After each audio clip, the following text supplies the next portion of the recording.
welcome to season 2 of the Think Broad podcast. We are really excited to broadcast this season from the Met right here in the Grand South.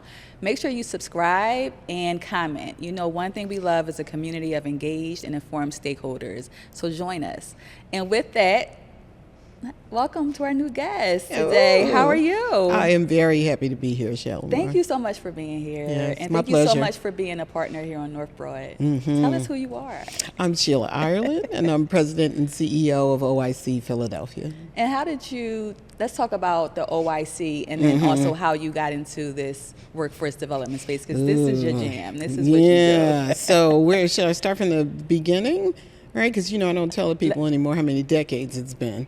How about where we met, where we initially met, was University City District. Oh, yeah. Do you want to start that there? was my first role. That was your first role? Yeah. With you created the Skills Initiative. The Skills Initiative. Yeah. That was my first role. So before that, think of me as I was in the people business. Okay. Right. So I ran human resources training, organizational development, OD consulting. I had done all of those pieces.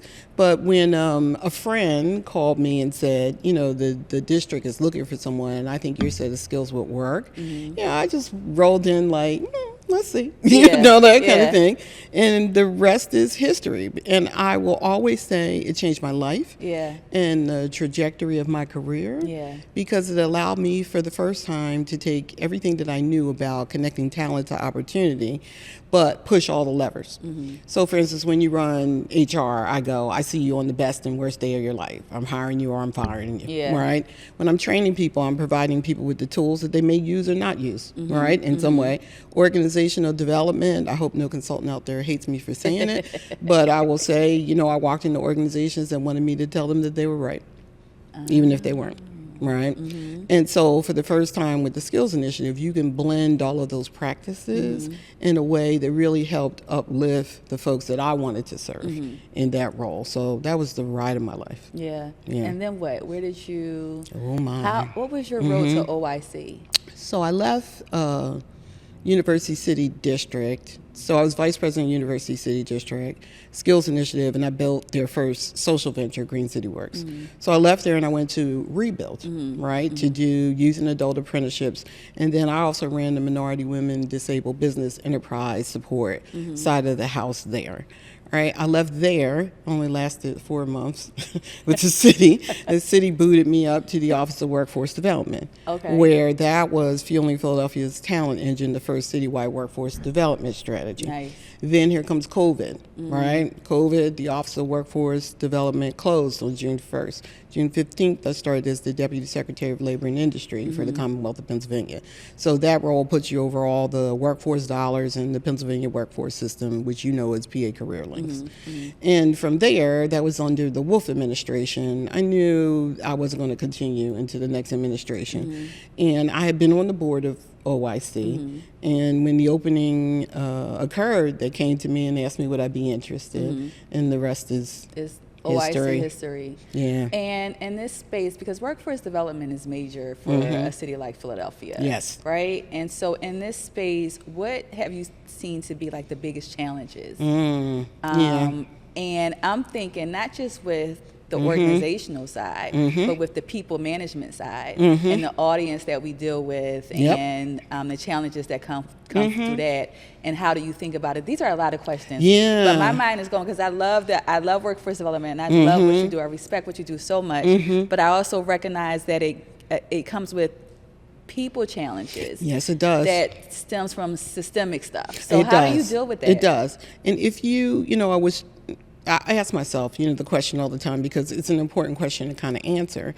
And what I would suggest is when you're trying to bring two different sets of folks together, right? The folks looking for opportunity and the folks that are providing, opportunity at their organizations, the biggest friction is the connection between the two, right? And so in each kind of set of ideas are wild misconceptions around folks. Yeah. So, with employers a lot of times, I am inundated, especially at the deputy secretary level, with folks saying, we can't find the talent that we need. Right. Right? Right. Oftentimes sometimes I go, so if your archetype is the same one that you had a decade ago, you're never going to find that person. Right? Yeah. If you haven't switched your perspective in ways that you have developed a sophistication in your systems to understand when you see talent, right?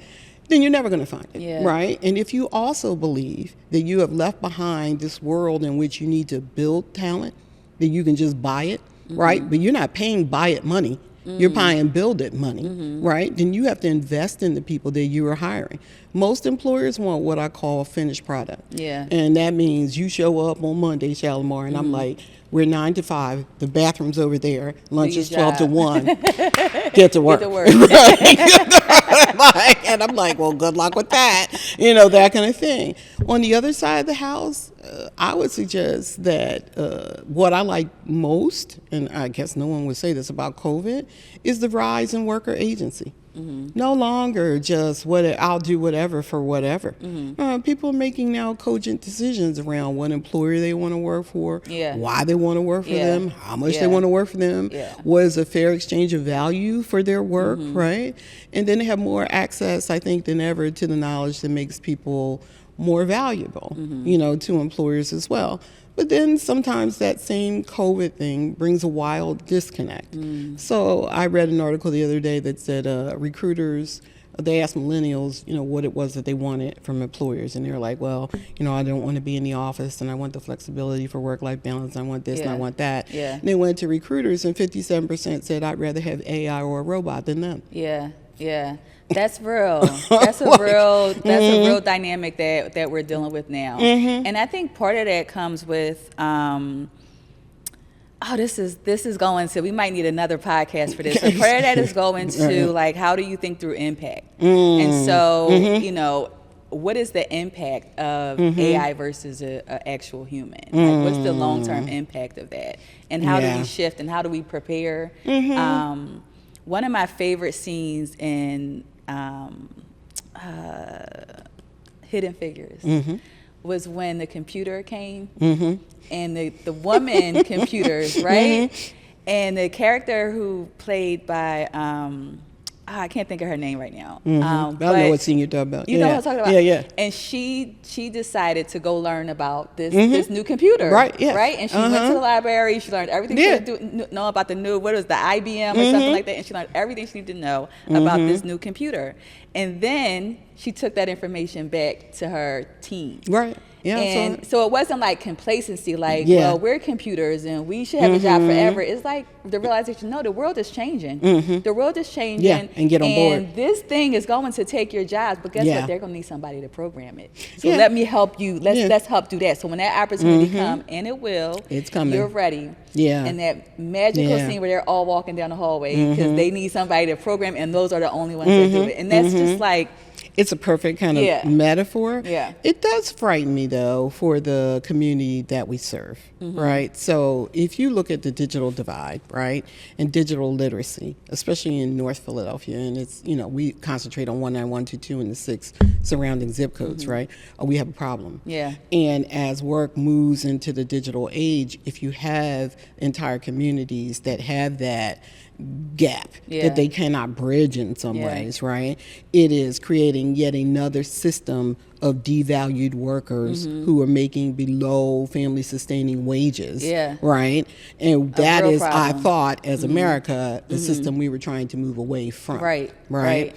So for us, you know, we just opened the Live Zone with Comcast, right? We have a laptop loaner program where we have 250 laptops in rotation that we can loan to folks that come to OIC as well. Digital literacy is imbibed in every single program that we do because we get what's going on here, right? Eat the labor market. Where can you go without applying digitally?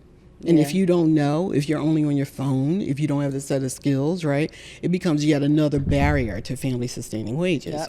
And so to your point, instead of running and worrying about your job or whatever, you better lean in. Right? That's and figure out how to use it, you know, in an effective way. And I think part of our charge has got to be, and that's what the relationship with Perscolis is now in the building doing cybersecurity and A++.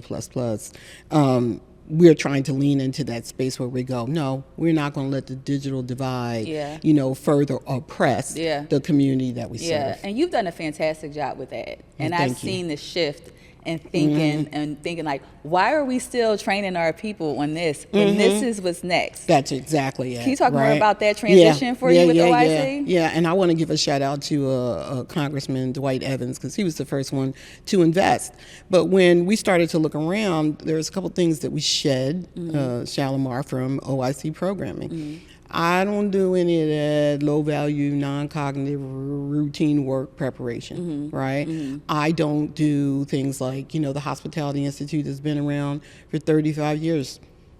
I don't do maids anymore, right? And for one sole reason, no disrespect to the work at all, but when I talked to the hotels, I said, tell me how to get to management from this role. And you can't tell me that.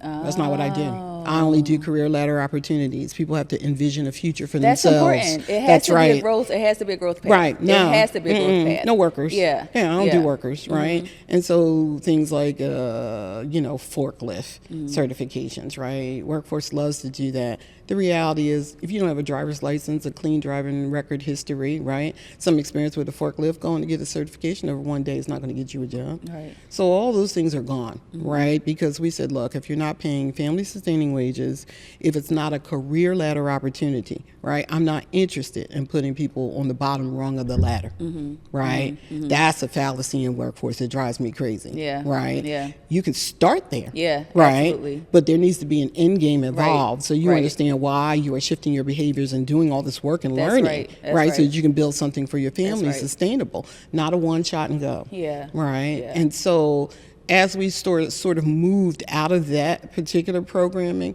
some of the pushback was, well, are you going to find people that are ready, or people that are interested, and people that will do workforce development? We crunched the numbers last year. Our information sheet on the website's homepage, where it says, are you interested in learning more about us? 11,000 plus hits, right? We had 7,000 applications. We only have 348 seats. Kudos to you. Well, it's heartbreaking in some way. It is heartbreaking because you don't have the space and the capacity to help everybody. Right, and the we're same huge. thing with like great schools, right? Yes. Great schools. I know same parallel. Everybody wants their kids to go to great schools, and they should. That's another podcast too. Yeah. But you don't have the capacity. Right, it is what it is. But we'll get there, right? Yeah. Well, we'll get there. If I had a wish, Shalimar, Christmas wish, I would wish that workforce moves into this more data-driven, qualitative, outcomes-driven approach. Yeah. As opposed to sometimes it feels more like social service in some way. Like I had a leader in Philadelphia say to me, does workforce always mean you get a job? I'm like, it's workforce. It's like, is it not implied, in what it is that we're doing? And yes, we have social ills and social barriers we have to surmount, and we do it as well. But at the end of the day, no money. What are we talking about? Yeah. Right? Yeah.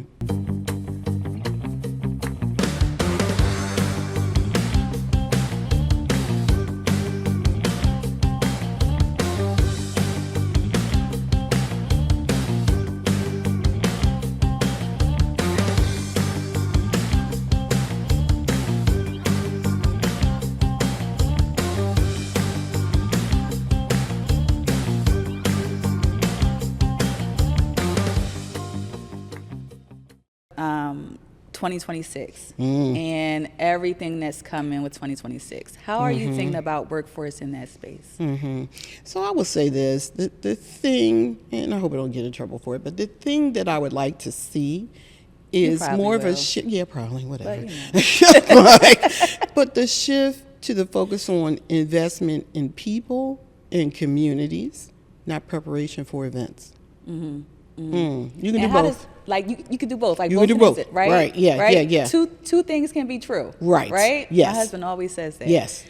What does that look like though in action? I think that's what I keep thinking about. What does that look like in action? I think it's the same thing. I think it's the same sort of, let's not do this short-term thinking about how we are managing the influx of revenue into our communities, right? Like, I'm not going to help you set up stations for people to sell cold water on every corner, right? Now, if you want to help them build a type of business where they become in the refreshment business, and they're building some capacity to get to whatever rung is next, be it the kiosk, be it the truck, be it the retail space, be it the whatever, now we're talking about something, right? I'm not interested in people, screening T-shirts for one event on that particular piece. Are you building your merchandising? What are we doing long term to make sure that the investments that are coming stick and stay? And that has to shift from, are we preparing people, right, to move beyond 2026? Because we all going to still be here, right? We're in 2026. And or are we just focused on making the influx of tourists happy? And I wonder sometimes what we're doing. Right? Me too. And I wonder, what does that mean? Like, how does an organization like the North Broad Renaissance, who, as you know, we are planning several events because foot traffic matters to a corridor. And as we think about, for the North Broad Renaissance, we're never like you, just thinking about the moment. We're thinking about the impact and the future and the legacy that this is going to leave. And how do we incorporate the ideas and the expertise that you have around workforce development in that whole dynamic? So I think I'll use some example of what we're doing. So we've had the Culinary Institute, right, for it's celebrating its 36-year anniversary. And so for 36 years, they've been turning out, prep cooks, for lack of a better word, for the industry. And the rest is sort of like, on you, kind of thing. So my epiphany was when we did Taste of OIC last year, and we brought in those top-level restaurateurs who are all graduates of OIC Philadelphia. They got there through hustle and drive, and OIC cannot really take credit for that in some way. But so we did this thing where we said, let's investigate building the structures to be able to elevate people who want to move in that same direction, but may not have the resources or, network or underpinning to do it. So now, thanks to the Conley Foundation, people who are graduating from the program now can work in Sullivan's Cafe. Sullivan's Cafe was part of the launch that went with the Lift Zone.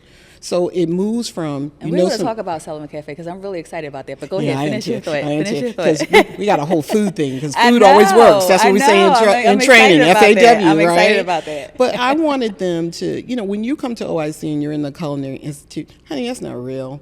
You know what I mean? They cook for special events, right? We do catering now. We have our own catering business as well. And so we pay them to participate in the catering business. But it's not real. It's not back at the house at Capitol Grill when the steak better be out in the next 10 minutes and it better be perfect, right? There's no stress there. When they cook on Wednesdays, they feed us, Most days I go, that was wonderful. Other days I go, scrape, scrape, scrape. That was wonderful. You know what I mean, right? So I wanted people to have this real life experience of it. So the cafe just expands on this idea that no one is hungry at OIC. So presently, every student eats breakfast for free. We removed all the vending machines from the building because folks in culinary having hot curls and Pepsi for breakfast. I was like, I'm so confused. You know what I mean, right? That can't happen here. But I think when we talk about equity and justice, it's about food, because we're in a food desert, and it's just another. I don't want to call it a tool of oppression because I think it's going that far, but it is things that keep people back, in some ways. And then lastly, I would add to that, what I'm trying to affect at OIC is this idea that intelligence, cognition, comes in very different forms. There are people who are very creative, can do things I would never dream of in my life. That's a form of intelligence, right? And what I watch is intelligence being expressed in very different ways. We have creatives of all types, from the audio-visual programs and, the broadcasting technician program to food and, just seeing people do their thing, right? In a world where we tend to think that if you didn't graduate valedictorian from Harvard, you must not be smart. Which is it's ridiculous. Ridiculous. Thank you for saying that. Let's talk about the cafe. Let's talk about that before I get into my other questions. I haven't really gotten into any of these questions. Okay, we're messing up. We're going to get in trouble. I want to hear about the cafe. I want to talk about the cafe because I'm really excited about this. It's not in our health district, but I believe that it's going to really start to shift the narrative around the types of food that we have on the corridor, and the level of quality we get, and bring that new dynamic into the corridor. So talk about this cafe. You've got to live there, Yeah. right? The corridor is real interesting in terms of it's bipolar. Yeah. You know, it's either students, It's so right? bipolar. Or fine dining. You know what I mean? It was like, what's in the middle here, right? And so let me make sure I'm clear about the cafe at this phase, right? Yeah. So we went from vending machines leave, merchandising in the Eagle's Nest on the fourth floor. Every student eats for free. Sullivan's Way Cafe now is a food justice piece where everyone that comes into OIC that applies for a job, does an assessment, has an interview, et cetera, receives a voucher. So if they choose to, they can partake of our offerings, which generally are around lunch-oriented, right? So fruit wraps, that kind of healthy kind of environment foods. And they have the opportunity to do that. The long-term plan is DTLR, who is our tenant, should I say that out loud? Lord have mercy. I'm not going to keep their lease. Sorry, DTLR. Right, right. But when their lease is up in 2027, Oh, well, it's out the bag it's now. out the bag now, right? But we're blowing through that wall in the lobby, right, to make this bigger foray into culinary. So that will be demonstration kitchen comes downstairs, glass all around is built there, and then we'll have 3 stalls for entrepreneurs, food entrepreneurs. We're thinking of it like a mini Reading terminal. So we want graduates of our program to have an opportunity to have a commercial business that we support, right, with our back of the house infrastructure, because this is the way to build food entrepreneurs, right? I always think of, in our videos, Amir, who's my favorite, right? I think of Amir as an example. Oh gosh, that boy's food is insane.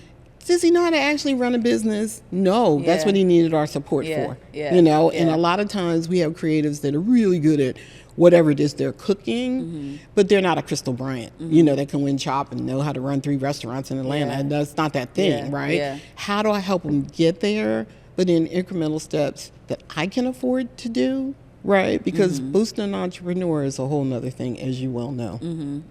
Yeah, that's hard.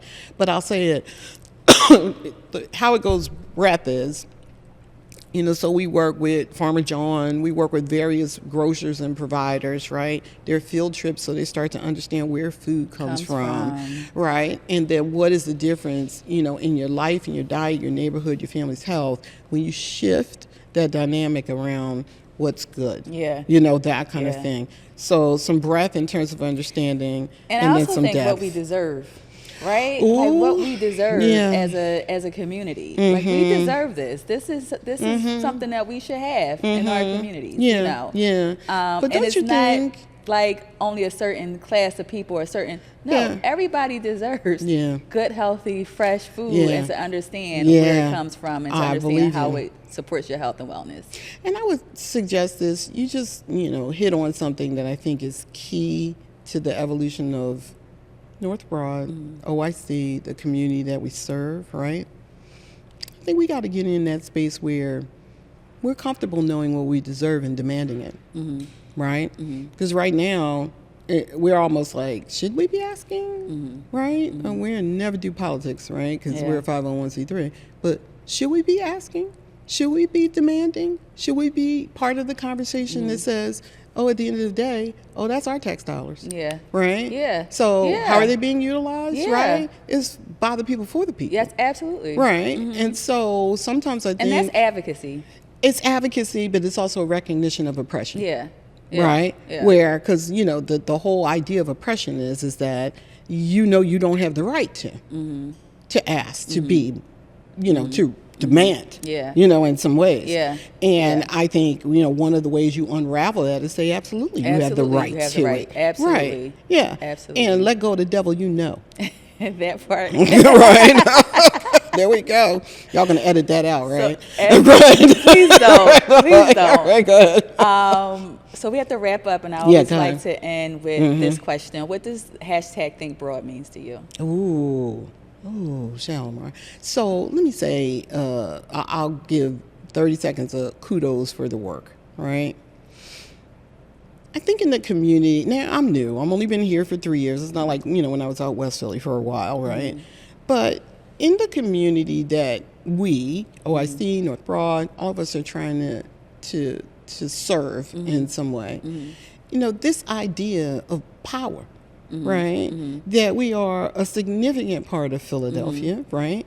That we have the both, even in poverty, economic levers, civic engagement levers, voice levers, to actualize programs, plans, ideas, motions, movements, right? That impact our community in ways that, to your point, we deserve. That's right. You are leading that work. And I think without that organization there to start to say, it's like the things you did with the bid. The bid, it was a foregone conclusion. It should have existed. Yeah. Right? Yeah. It should have been there. That was required by the community to support this community that we live in. But if you hadn't been here, that wouldn't have happened. So it becomes this thing where, you're giving us voice and giving us collective power and saying the things that needed to be said out loud in a way that shows that it is possible. Thank you for the encouragement. Absolutely. Absolutely. I always appreciate that. Oh, of course, love you to death. Likewise. Okay. Thank you so much for being you're here. welcome. You're welcome. It's my pleasure.